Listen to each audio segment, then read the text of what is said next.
Tubasuhuza inshuti bakunze Bibiriho TV, ari nako tubaha ikaze mu biganiro byacu. Nk'uko musanzwe mubizi, tubategura ibiganiro byinshi bitandukanye, ibiganiro byinshi bigamije kubafasha gutera imbere, bibigisha.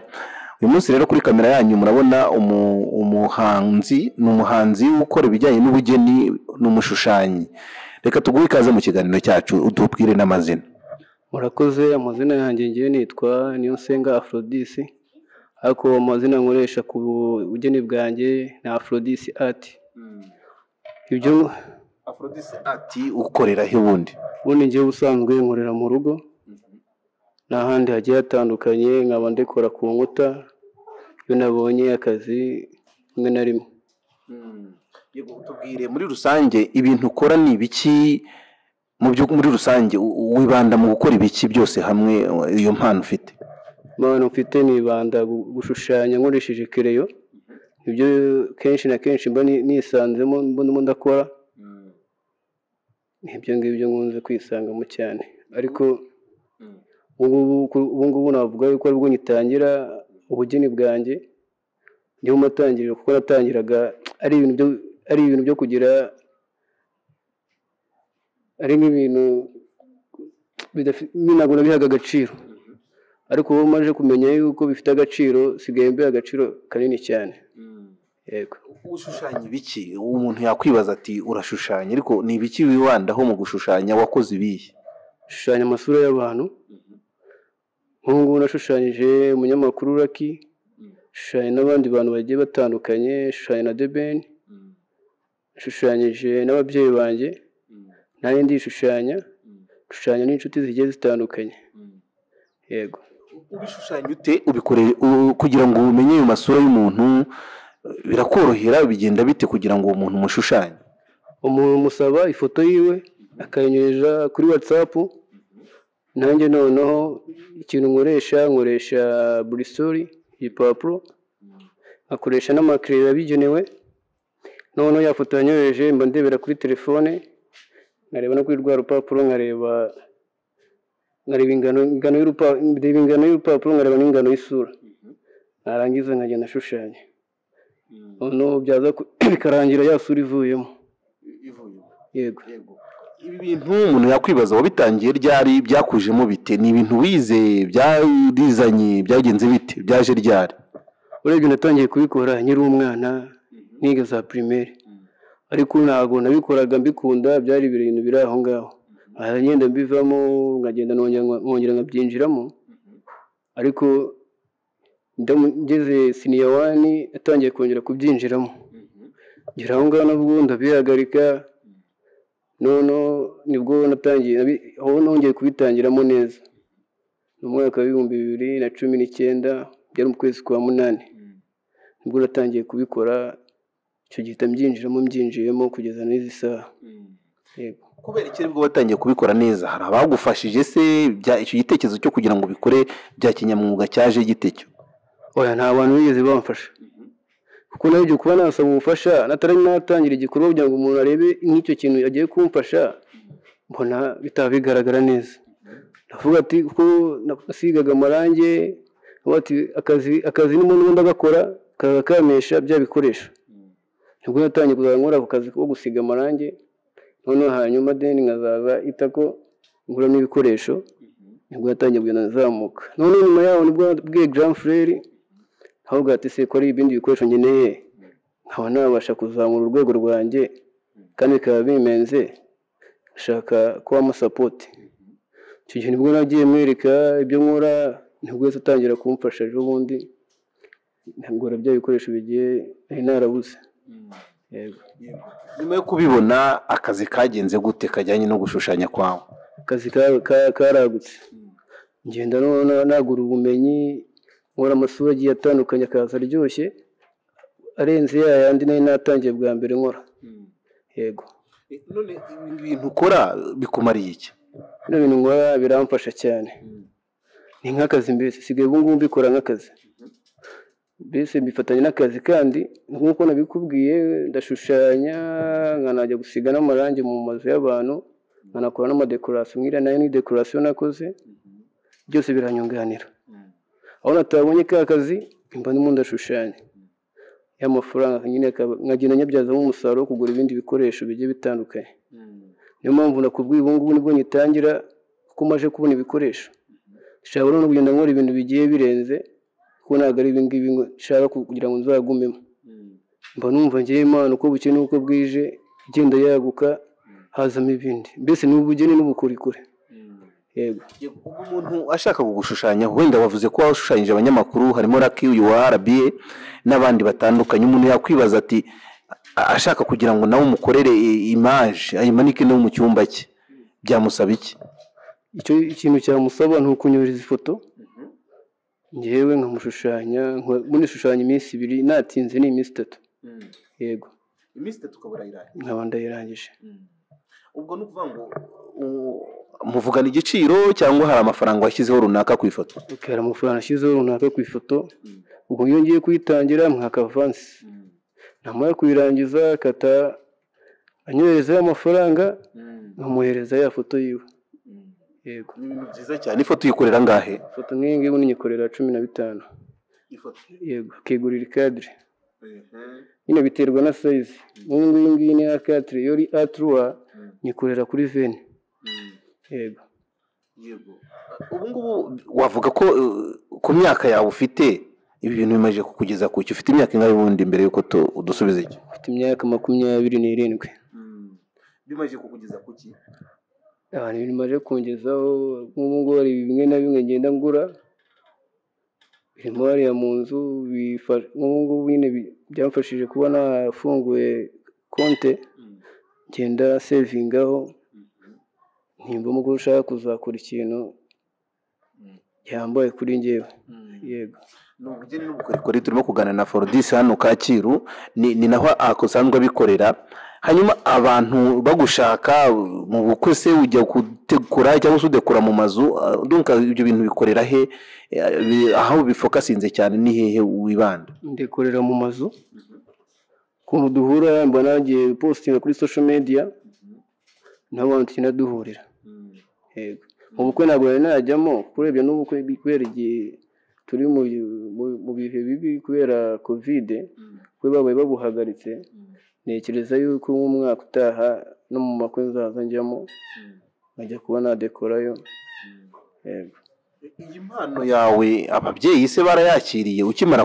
kuyigaragaza byagenze bite nyitangira ntabwo babyumvaga bumvaga yuko ibyo ngiyemo nta kigenda aho kubera ko kuri njye intego nayo nihaye nkumvaga yuko njyewe izangiza imbere izaneza imbere ntabwo nembitse imbararaho abakimara kubona ahantu ngeze ubwo batangiye noneho kubyakira bakabona nyine bya bindi nari narababwiye batangiye kubiha agaciro yego bagucaga intege bakubwiraga gute wabiboneraga gute ko batabyishimiye njyewe barambwiraga ati ibintu ugiye mu gihe mu buyobe ibi rero nta hantu bizakugeza kuko ubundi bakubanjirije nta hantu bigeze bagera ngenda babwira njyewe ntabwo ngiye murikiye kuba nakorera amafaranga ngeze abaza nyuma bitewe n'umusaruro nzaba ngezeho ubwo nyuma yaho rero batangiye kugenda babona ibyo nkora nakoraga amasura nkabambereka nkakora ibyo nkora byose nkabereka batangira kubona yuko koko y'amano indimo ubwo bahise babiha agaciro hari ibyo watubwiye uti ntabwo ushaka kuguma muri ibi impano yawe urashaka kuyerekeza he hashimishije nshaka kuyagura nkora ibintu bigiye bitandukanye nk'ubu nyine ari proje niyumvamo ariko ntabwo yari yaraninga ariko ndimo ndabikora numva kuba nazabivuga yaraninze hari igihe ubivuga ukabona birapfuye cyangwa undi muntu akayifata bitari nk'undi muntu mperutse kuza kuyiganirizaho nawe yari umwaritisi twigeze gutangirana aho nkabona nta bikoresho agura njye wibanda kubigura bimuganirijeho ashaka kwinjiramo cyane kugira ngo yumve uburyo kimbikora ashaka kuzakora iyo proje ubwo nase nanjye ndavuga ati bino bintu nkoze nta makosa ndanone mpindura igitekerezo uburyo ki bwo nazayikoramo iyo proje proje sinzi niba mwebwe ntayibabwira sinzi wenda birumvikana si na ngombwa kugira ngo n'abo bantu batazayigutwara ariko birumvikana ko ukeneye gutera imbere. Ubu ngubu wifuza iki mu iterambere ryawe? Uba wumva ubuhe bufasha? Ni abantu bagusapotinga kuri social media? Ni abantu bameze bate? ubundi njye ubufasha ngiye numva shaka ubundi nka sapoti kuko ari poroje ngenda nyine n'ubuka indi poroje najya kuyikora bikaba byansaba igishoro kirenze. Njye mba numva nyine ndamutse mbonye sapoti nakora ibintu bigiye bihambaye. Sapoti wifuza kuri bande? Yaba ni inshuti n'abavandimwe ariko namwe niyo mwaba mubikoze nabwo nabashima. Nka Minisiteri y'Urubyiruko isanzwe iteza imbere ibijyanye n'ubuhanzi n'ubugeni, iyo uyifuzaho iki? Icyo nayifuzaho nabo nibwo bampa ubufasha. Iyo ni iki wifuza? Urebye ubufasha mvuga ni bwo kugura ibikoresho bitewe na poroje mba ndimo ndatekereza kuba nakora. Kandi izo poroje ndamutse nzikoze zaba zishimishije cyane. Zashimishije gute? Zafasha iki u Rwanda? Zashimisha rwa rubyiruko rumwe rutari rwamenya rutari rwasobanuka kwihangira imirimo. Ibi ngibi njye mbifata nko kwihangira imirimo ubundi. Aho nagenda mbigisha ntabwo njye nigishiriza amafaranga, njye nigishiriza for free kugira ngo bya bintu babimenye wenda nyuma niwe wazitekereza akavuga ati runaka aricyo yamariye. Nicyo ngiye mba shaka kuba nakora. Ubona abagenzi banjye twahuriye kuri social media twari tuziranye ariko tutajya tuvugana. Ubwo bansabye kuba nabigisha dutangira mbigisha gutya. Uriya mugenzi wanjye mbona arimo arabimenya n'uriya nawe arabimenya ko barabana. None nyuma y'ingo aza kumbwira ati ariko ngiye buriya rero ntiyumvamo ngiye gukoresha amarangi. Kandi avuga ati nta kibazo mo wiyumvamo amarangi. Icyo nshaka none ngenda ndashaka yuko twakora nka groupe. Nkubari byinshi nzi nawe sinzi byinshi byabuze. Twihurije hamwe twakora ibintu birenze. Nubwo nyine ejo bundi bwo namubwiye twase duhura mu kwezi kwa 4 ubwo twatanye kugenda dukorana ahantu hagiye hatandukanye. Dukora amadekorasiyo tukanashushanya n'ibintu by'amataburo. Ubundi nibanda ubundi iyo ngiye gushushanya nkoresheje amarangi nibanda ku bunuza ku nkuta. Amataburo nyine nzamo rimwe na rimwe. Kuko nasenekeza ndavuga ati kuko ngakora taburo reka none nanjye inge nkora ibindi bigiye bitandukanye. Nibande gukora amasura y'abantu no kudekora ku rukuta. Urukuta nimba ngiye kurudekora natuzaba dukorana. Niko gutyo rero twagiye duhura kugeza na zino saha turacyari kumwe. Tumarumva tumaje kuba batatu n'ura nawe ni mugenzi we nawe amaje kuza mu ikipe. Kuba mwarihuje nka groupe murumva hari itandukaniro bizaba bimeze bitandukanye no kwikorana uri umwe? Rizaba rihari. Urumva iyo uri umwe hari igihe ugera ngo ugacika intege, ariko iyo mubaye babiri cyangwa batatu cyangwa n'icumi mugenda mwungurana ibitekerezo mukaba mwabasha kuba mwakora ibindi bintu birenze kuruta rwa rwego wari uriho uri wenyine. Mbese nanjye ndi njyenyine nkora nanjye ibintu bigiye birenze, akaba numva nasangiza impano yanjye abandi nabo bakasangiza ya mpano yabo aho ari byo nakora. None se aya mashusho umaje gukora hari ayo wagurishije ubona atanga umusaruro cyangwa uracyabikora nka for fun? Yego arayo nagurishije atanga umusaruro hafi ya yose mfitemo hariya. Kara nakazi nkuko nabikubwiye ngo ngiye mbikora nk'akazi, ntabwo njya nkora ibintu mvuga ati ni for free kireka ariko yakunda mvuga ati ni surprise ngiye gukorera umuntu nibwo nkora ya foto ya for free. Hari amafaranga araza pe. Nk'ubwo ejo bundi ari ikiraka natanze nakora nakoze cyari gihagaze kuri 20,000. Yego. Abo bantu bakore surprise se nabo nabaki? Abantu bakore surprise ni inshuti zisanzwe. Ibaba nyine nakoraga mu mvorimo waramereza ati courage. Nkumva ukora igihe nagiye mera nangira nkumva bo barambwira gutyo ntungenda biyumva mu mbese ndavuga ati kandi bakorere surprise ibiko nabashushanya ntabibereka ukabona nyine birabashimishije. Yego. Umuntu ushobora kumushushanya muri kumwe bigenda bite? Umuntu namushushanya turi kumwe ni iminota 20. Nk'ubu nari ndimo nekereza kuzaza nkorera nko ku minota 10 cyangwa 5 kubera ko ntari maze iminsi muze, ariko kubera ko ubu nangiye kubona umwanya nibyo ngiye kwibandaho, akora ibintu bigiye bitandukanye. Si njye njyenyine wenda mu Rwanda ubikora, ariko njyewe mba mfite akantu kanjye k'umwihariko, mfite ni ukwishushanya nireba muri miruwari. Ndatekereza hano mu Rwanda sinzi niba ari umuntu wari wabikora, sinzi nta nubwo ari nanabibona n'ahandi hantu. Urishushanya wirebera muri miruwari kwishushanya? Muri miruwari ngiye nkishushanya.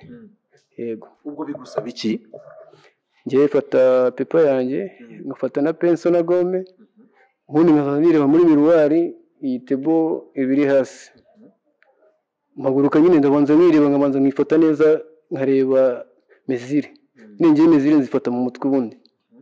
Ubwo iyo nirebye ndunama nkashushanya, nkongera nkeguka nkareba muri miruwari, nkongera nkashushanya paka ya foto irangiye. Yego. Ariko ibi bintu ubundi muri segonderi wize iki, cyangwa se ibyo bintu nibyo wize byagenze bite? Oya, muri segonderi ngiye nize construction. Ibi ntabwo negeze mbyiga, ni ubwubatsi. Ibi ntabwo ngiye negeze mbyiga. Urumva iyo umuntu yize ubwubatsi agenda agerageza kugenda ashushanya, ukabona birimo biragenda bihuza nk'uko benshi babivuga. Nkatangara impamvu yize ubwubatsi n'ubundi ibi ngibi wari ubizi, ariko ngiye ntabwo ariko ngiye nabitekerezaga, ahubwo ni ikintu kiba kiri mu muntu. Ubwubatsi se bwo warabukoze, byagenze bite kugira ngo utabukora? Ubwubatsi narabukoze, mbukora umwaka, ariko nkabona wapi. Numva ari ikintu niyumvamo, kuko ngiye nahuraga ngiye n'umuntu tubataka uyu muntu ngiye namushushanya, tumwe turabura mu nzira. Nkagerageza nagera mu rugo nkafata bike nkamushushanya, ariko nkabona ntabwo arimo arazamo, kuko gundi ushushanya umuntu wamubonye nkabona ntabwo arimo arazamo. Kwa kabiri sinzi ukuntu nafashe ifoto ya meri wanjye tugenda naramubonye gutya twicaye muri salo. Nashize akanya mba ndigendeye, yashize iminota nk'icumi, ngaruka noneho umushushanya, ntarimo ndamureba, ari yasura nafashe gusa mu mutwe. Mbona bya bintu noneho bigeze ahantu haryoshye. Ubwo ufite imyaka ingahe? Ejo ni muri 19. Nibwo yahise avuga ati rero kangire courage nk'uko abantu mama courage, ariko nkazaba mbipostinga ukabona abantu baca intege. Unigiye nihaye intego ntabwo ncika intege. Ubwo nabikoze mbona biraryoshye. Ashize nk'ukwezi mfata mama na papa ndabashushanya, nafashe ifoto mbese ndazihuza nk'uko mwebwe muri kumwe gutya, umwe ari yarayijya n'undi ari yarayijya, ifoto ari ukwayo, imba ndabahuje ya shusho izaribo. Bafata gutyo bahagaze cyangwa ni ifoto wafashe zabo? Ni ifoto nafashe zabo zigiye zitandukanye, none ngenda zihuza zimera nk'aho bari kumwe, bifotoje bari kumwe. Mbona bya bintu bitangiye kuryoha, none nangira na gukorana imbaraga, mbikora nk'akazi. Nta postinga, akazi kakaza, ubwo nyine umuntu amuhaye nk'akazi nibwo nyine itangira imbaraga zo gukora cya kintu ngifiteho umutima. Wumva iyo ukora n'akazi wumva nyine nta kintu urimo urakora. Nuko byagiye biza. Birumvikana ni ibintu byiza cyane. Urubyiruko rugenzi rwawe rwo nyuma yo kwinjira muri ibi bintu wabonye banze bite? Barabyakiriye, barabishimye. Hari n'abajya bampamagara bavuga ati ndashaka ko ndaza nanjye ukanyigisha, ariko ikibazo kubera covid ntabwo bijya bishoboka. Hari bamwe namwe nigishiriza kuri social media, nkabwira ati ni gutya, akaza kuranyereka, nkabwira ati courage ongeramo ibi n'ibi, nuko ngenda mbigisha. Abo nk'abangaba tuba tubana muri quartier, ngenda mbigishaho, nawe akanyigisha nk'uko ubona harimo arashushanya za tableau, utwo nazimo dukeya aratunyereka ni gutya, nkabikora. Hanyuma inama ku rubyiruko, ibyo byose hari abantu batarajya muri kwihangira imirimo, bagishakisha kandi kazi, wowe nkawe watinyutse ugakora, nizihe nama wabagira? Inama numva nabagira niko nyine bya bindi barimo bitabateza imbere, bo babihagarika bagashaka ibyo bakora, bakirinda ya magambo abaca intege, ahubwo bagakora cya kintu gishyizeho umutima. Iyo gishyizeho umutima nibwo agenda atera imbere. Njye niyo nama njye nabagira. Hanyuma ku bijyanye n'ubushobozi, ibyo byose hari icyo byakugejejeho nubwo tutatubwiye, umajije kwiteza imbere gute mu buryo bufatika? buryo bufatika. Nakubwira ati ibyo ngenda ngura ibikoresho, ngenda ngura ibikoresho bigiye bitandukanye bituma ngera ku yindi projet nshaka. Kuko ntabwo mvuga ati ndagenda ngatangura ikintu runaka nkagishyira mu nzu, oya, ahubwo ngiye mbafite intumbero yo kugenda nagura ya mpano yanjye. Uko mbonye amafaranga ngenda nkagura igikoresho, ejo n'ejo bundi kikazambyarira umusaruro. Nk'ubu ngubu nkora intebe mu mapine, ibikoresho byayo nagiye mbigura mbivanyemo aha ngaha, kubavuga ati nimara kubona ibyo bikoresho neza nibwo nzatangira no gukora gusevinga neza, nta kuvuga ati amafaranga nakoreye ndatanyaguramo igikoresho, nibwo nzatangira kuyasevinga. Kuko ndimo ndabyumvamo uriya mwaka utaha nzakora ibintu birenze cyane. Turimo kugana ku musozo, hanyuma urashimira iki ababyeyi, donc abantu bagufashije n'ibandi ushimira? Icyambere ndabanza ngashimira abavandimwe banjye, bakuru banjye, nkabashimira na mama na papa, nkashimira n'inshuti zambaye hafi kugeza aya masaha, zikaba zinyereka yuko ibyo ndimo ndakora bigiye bishimishije, birimo biragana ahantu heza. Abo ndabashimira cyane. Nkashimira n'abandi baturanyi banjye tubana hano mu gipangu, nabo nyine ubona bamaze courage. Yego, kugira ngo umuntu akubone n'ako kazi wenda ukabone, yagushaka gute, yakubonaye? cyane cyane nkoresha Instagram, Facebook na WhatsApp no kuri telefone. Izo social media witwa gute? Nitwa Aphrodis Art, nk'uko ubibona amazina ari ku gihangano niko nitwa. Hanyuma nimero ya telefone umuntu yakubona? Ni 0788 35 61 47. Hanyuma turagushimiye Aphrodis. Murakoze cyane nawe. Yego, na Aphrodis twaganiraga ni umushushanyi, mwakurikiye ikiganiro mwamwumvishe n'ibitekerezo byiza afite, kandi afite intumbero kugira ngo azatere imbere. N'abandi rero bafite imbaduko yo gukora nabo tuzabasura kugira ngo tugende dufasha abanyarwanda kumenya no gusobanukirwa no kwihangira imirimo. Aphrodis, twagushimiye kuba waduhaye iki kiganiro. Murakoze cyane namwe mu kuba mwaje kunkoresha iki kiganiro, ndabyishimiye cyane. Uzagera no ku bandi nabo bashaka kuba batera imbere. Yego, ni Ibiriho TV warukurikiye rero, turagushimiye kandi twizera ko ibindi biganiro bigenda bikunogera. Urakoze cyane.